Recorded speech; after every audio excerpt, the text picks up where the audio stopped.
One of the most interesting things about being young and energetic is that you're free to do anything you want, no responsibility. You're allowed to take risks and do whatever you want in your life, adventures, in your finances, jobs that you take. You're just free to do anything, explore, and learn. But how does this affect us financially? Is what we're going to be talking about in this video. Now, in finance, our 20s are our best years, so you live your best life, you do whatever you want, you earn good money, and then you spend it here, you have no responsibilities, like I said, and you just want to explore and live a good life. But in the course of doing all of this, there are some mistakes that we make financially that cost us not just our present, but also our future. And most of us do not even know this. What are those 5 mistakes that we make financially that cost us our future? How do we fix it? And this really applies to anybody, anywhere around the world. This is a human thing. It's not about Africans, it's not about Americans, it's not about Mexicans or anywhere in the world. This is for all young persons that have begun to earn good money for themselves and live somewhat carelessly. And these are the mistakes that cost us our future. The number one mistake that cost us a lot is living life without your emergency funds. Now, this is what that looks like. You're young, you're making money, you're living the life. Go to clubs, spend money, buy the best things, clothes, whatever, the best cars, rent the best houses, go on dates, whatever it is that we do them because we can. And these are our best years. We're young, we're energetic, and we're alive. This costs us money. The money is coming, but it's also living. And you do not plan anything that concerns the future because you feel we have time. And there is nothing like emergency funds. That is what the mistake is. Because what that does is, if we do not have emergency funds and anything should happen, any life event occurs, we are at the glimpse of financial collapse. No matter the age. You earn money, you spend money. You don't think about the future. You need to think of the future by saving money. So you have the car that requires $600, $400 repair. You get the best wines, you explore the finest restaurants, you go on the best dates, you explore the best fashions, the right shoes, the right shirts, just the top high-end fashions. That's good. Your money, you earned it. But what about the future? What about saving for contingencies? What anything can happen? Because without that, one expense would bring you to financial collapse, and you wouldn't want that. And so what I advise people is that no matter what you do, flex up, live your life, live your best life, at least before responsibility kicks in. Leave at least 3 to 6 months emergency funds in a separate account that can cater for everything that you may need when contingencies occur. I know you would say, I have my health insurance, my organization takes care of my bills, and I have what? That doesn't matter. The same organization that's giving you the lifestyle, that's sponsoring the lifestyle that you have now, can get you fired tomorrow morning.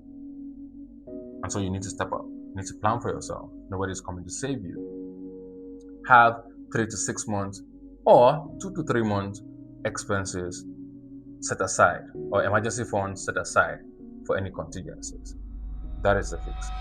The second mistake is the lifestyle inflation consuming every single raise that we have or that we get. For example, you have this new job or this good high paying job, and you earn what? Conservatively good money, $2,000, $3,000, $5,000 even, and you're living your best life. No responsibilities, remember?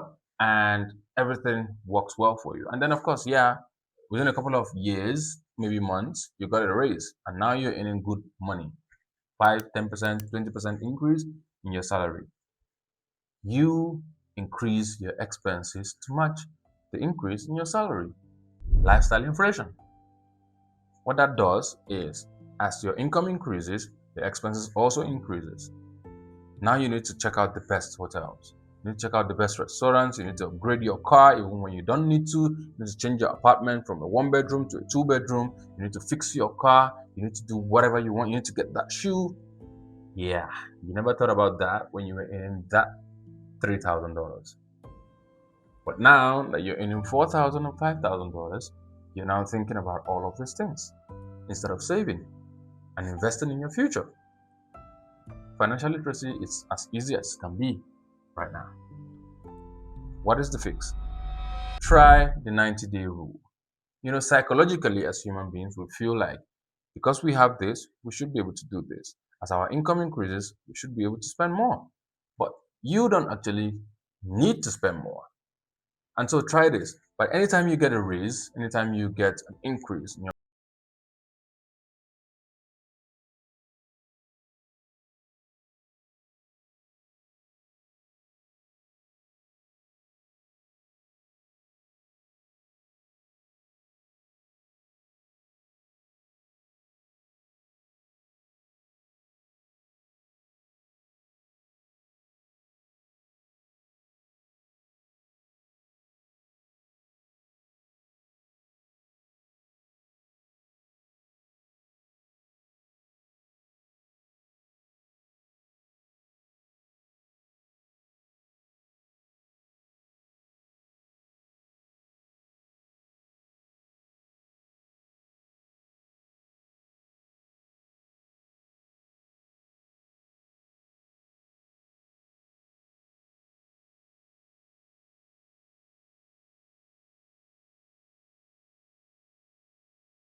and why is that?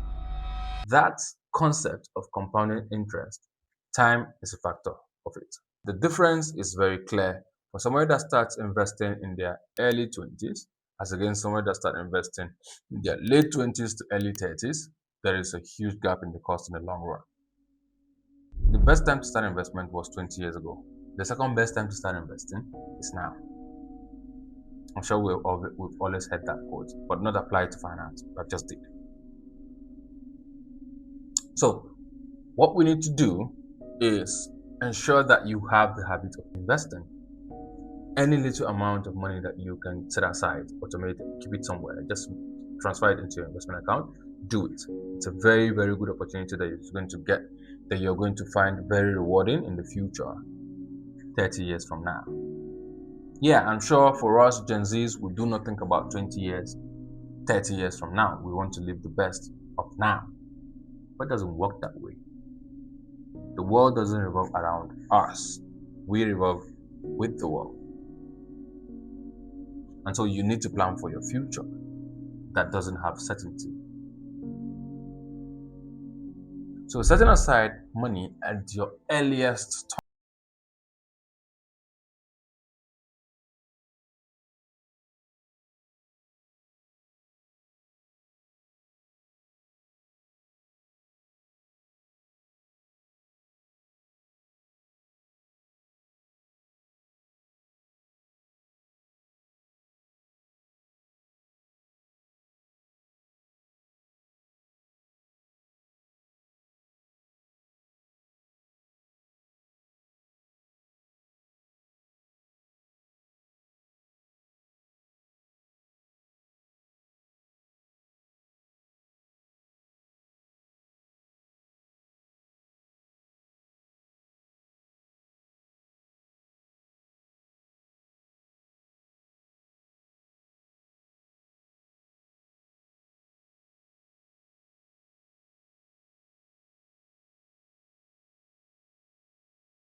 and normalizing debt. For one thing that we do is, particularly for developed nation where you have credit cards and you have access to credit card depending on your credit score, and you can access loans and credits from banks, and you feel like, let me max this out, let me use this, I'm going to pay back, and you have student loans to clear and all of those things, and then you amass debt over time that it becomes difficult and depressing to even pay back. The thought of it alone makes you depressed. Not because you are not allowed to take debt, but you take excess debt and normalize using debt as a form of lifestyle, which is not good. You need to have a leverage, you need to have balanced credit, right? So the idea of debt is not to push you into a burdensome situation where you cannot breathe, because in most cases people cannot breathe thinking about the debt that they owe and the interest that they have to pay. And the interesting thing is for Gen Zs, it's when you take out debt, when you have student loans to clear, you want to go by the system's pattern of paying gradually. The interest keeps accumulating over time, over the years, and you have to keep clearing the interest as well the principal, and it takes you years. What? 20, 25 years, 30 even, to clear out your student loans and other credits that you've taken. It buys you more time but gives the bank more money. And of course, it's going to always look attractive to take more loans or to take more credits. Do not. Pay your debt as early as possible. Clear all the interest in full every single month if you can, right? A typical scenario would be you have $3,000 in a typical scenario where you pay in full, maybe at 22.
So that is one of the things that would cost you more, thinking that you have more time to pay.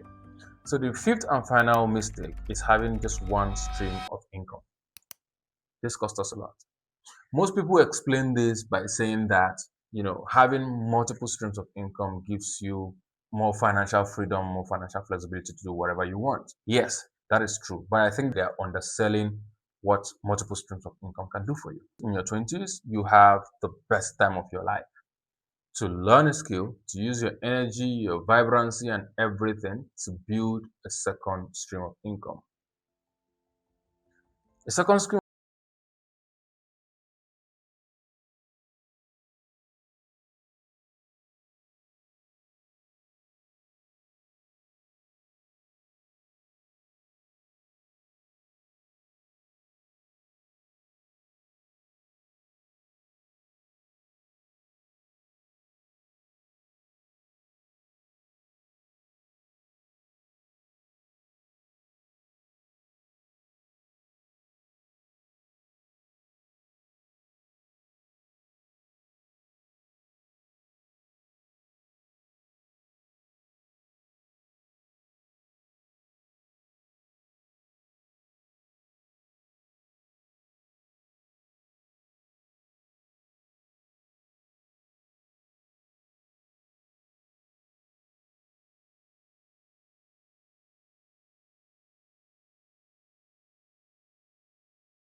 than what we currently have.